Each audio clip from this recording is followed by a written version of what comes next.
Excel'da sheet nima? Sheet bu ingliz tilidan olingan so'z bo'lib, ish varag'i yoki ish sahifasi deb ataladi. Bu Excel fayldagi bitta jadval maydoni bo'lib, unda ma'lumotlarni kiritish, tahrirlash va hisob-kitoblar uchun kataklar, ya'ni cells deb ataladi ingliz tilida joylashgan hududdir.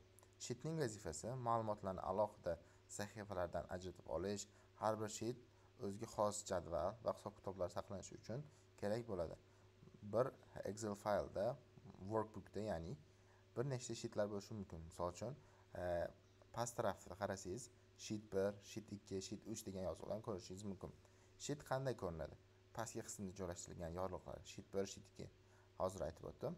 Sheet nomini o'zgartirish uchun yangi sheetni qo'shish yoki o'chirish mumkin.